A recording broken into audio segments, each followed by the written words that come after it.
तो दोस्तों आपका ट्रैवलर इन्फो एंड ट्रेडिशन के नए अध्याय में बहुत बहुत स्वागत है।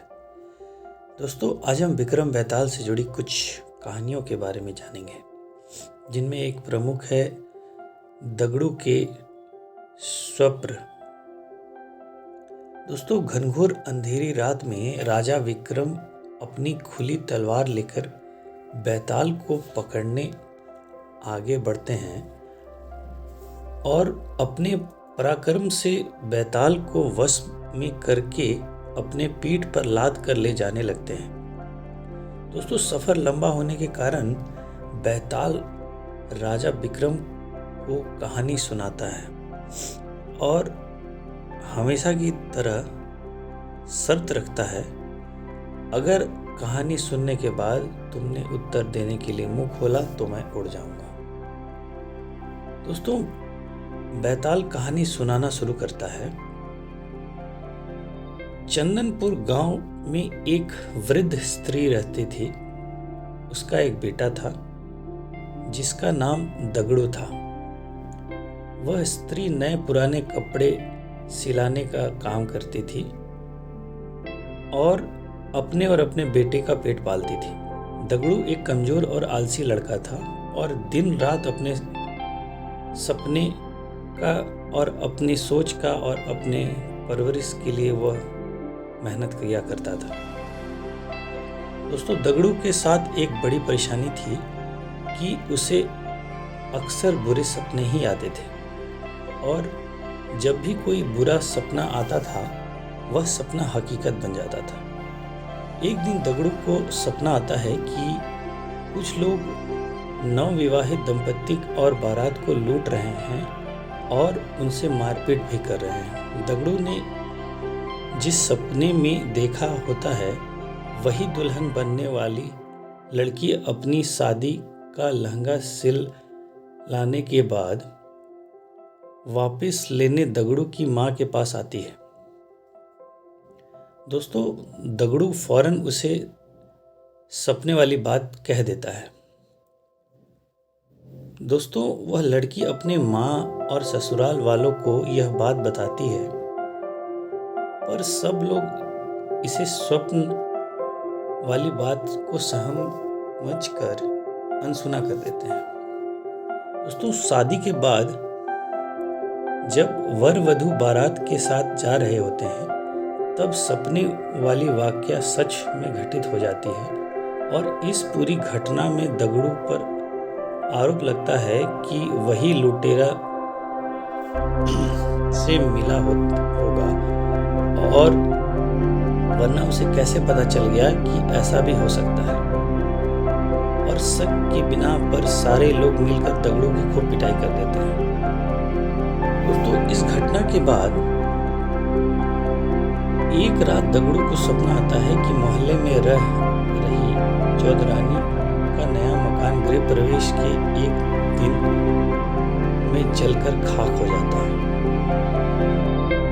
तब अगले ही दिन चौधरान उस मकान को बनवाने की खुशी में लड्डू लेकर दगड़ू की मां के पास पहुंचती है और गृह प्रवेश समारोह में उनके सम्मिलित होने के आग्रह भी करती है। वहीं पर सपने वाली बात दगड़ू फौरन अपनी मां से चौधरान से कह देता है। दोस्तों चौधरान गुस्से से लाल पीला हो जाती है और उल्टा दगड़ू की मां को ही कहने लगती है कि तुम्हारा बेटा ही काली जुबान वाला है और उसके बोलने से ही सब अनर्थ हो जाते हैं। दोस्तों चौधरान गुस्से से जली कटी सुनाकर मां बेटे को वहां से चले जाते हैं।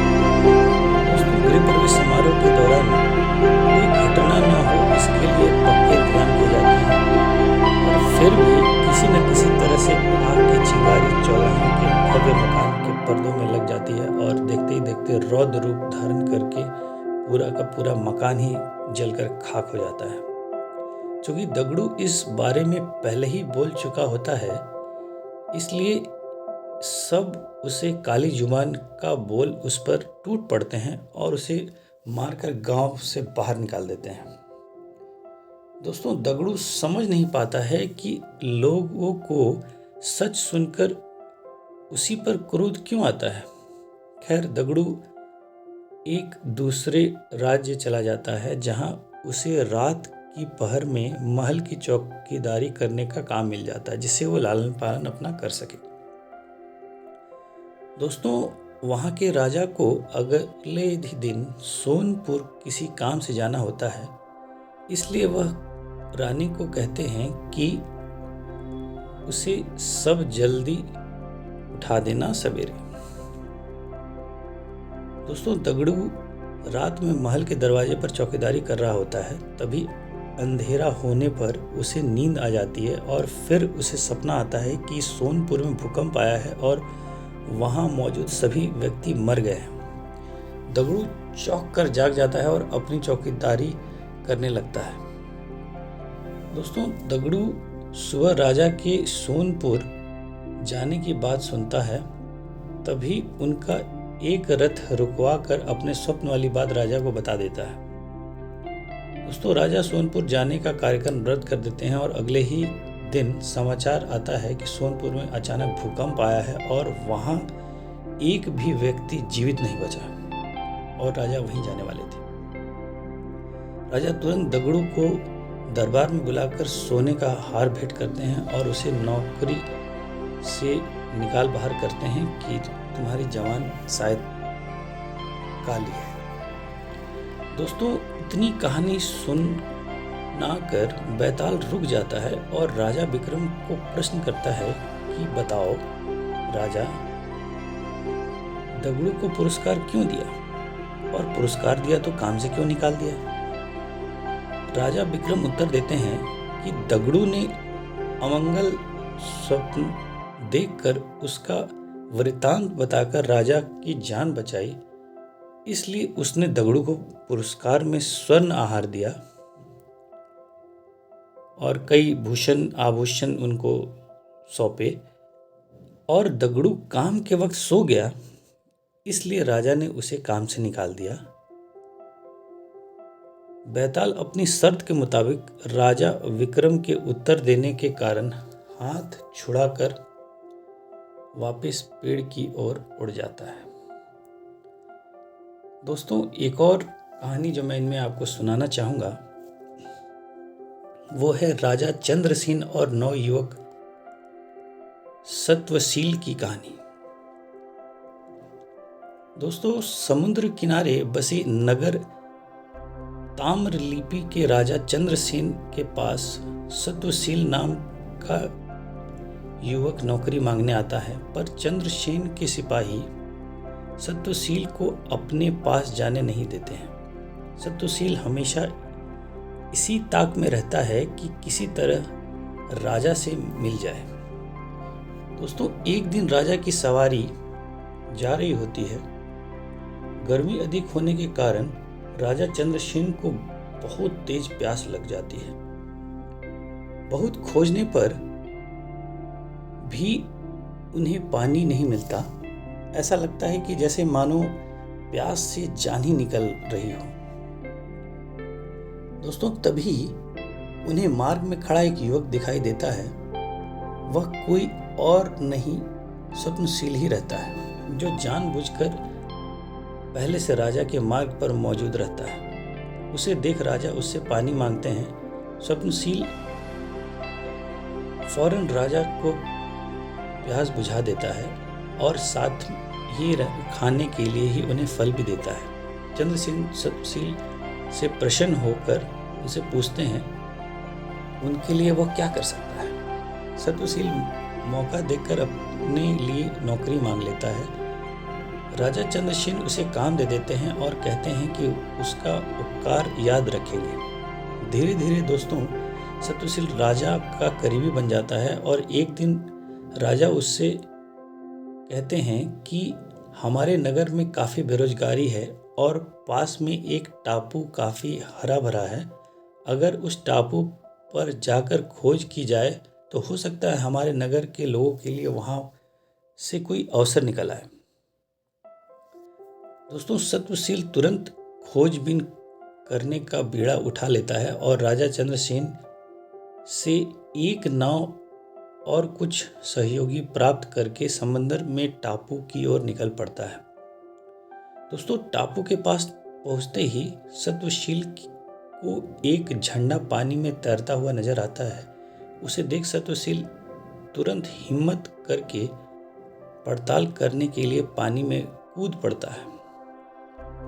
दोस्तों, सत्वशील अचानक खुद को टापू की जमीन पर पाता है, जहां तक सुंदर युवती संगीत सुना रही होती हैं। दोस्तों, उस पर टापू की राजकुमारी होती हैं और उसके पास अन्य युवती भी होती हैं। दोस्तों, सत्वशील उसे अपना परिचय देता है और राजकुमारी सत्वशील को भोजन कराने का प्रस्ताव देती हैं और खाने से पहले एक पानी के छोटे तालाब में स्नान करने को कहती हैं। सत्वशील जैसे ही पानी में नहाने जाता है, वह खुद को ताम्रलिपि के महल में राजा चंद्रसेन के पास पाता है और इस चमत्कार को देख चंद्रसेन भी चकित रह जाते हैं। चंद्रसेन खुद इस रहस्यमयी जगह पर जाने का फैसला कर लेते हैं उसके बाद, और वहां जाकर उस टापू को जीत भी लेते हैं। दोस्तों, उस टापू की राजकुमारी विजेता चंद्रसेन को इस टापू का राजा घोषित करते हैं। जीत की खुशी में राजा चंद्रसेन उस राजकुमारी से सत्वशील का विवाह कराने का आदेश दे देते हैं और उस क्षेत्र की रक्षा और प्रतिनिधित्व का भार सत्वशील को सौंप देते हैं। दोस्तों, इस तरह चंद्रसेन सत्वशील के उपकार का बदला चुकाते हैं।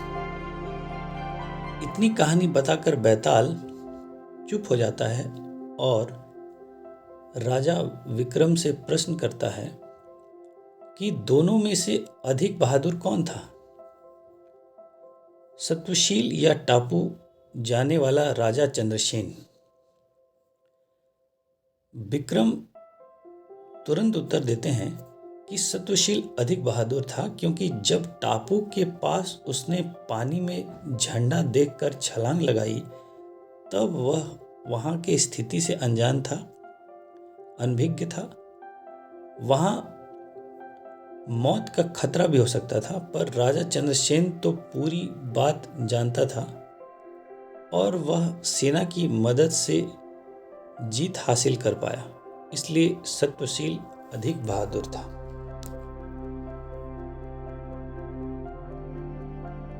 एक बार फिर राजा विक्रम के मुंह खोलते ही बैताल उड़ जाता है और पेड़ पर जाकर उल्टा लटक जाता है। आशा है दोस्तों आपको हमारी ये कहानी पसंद आई होगी। आपका बहुत बहुत धन्यवाद।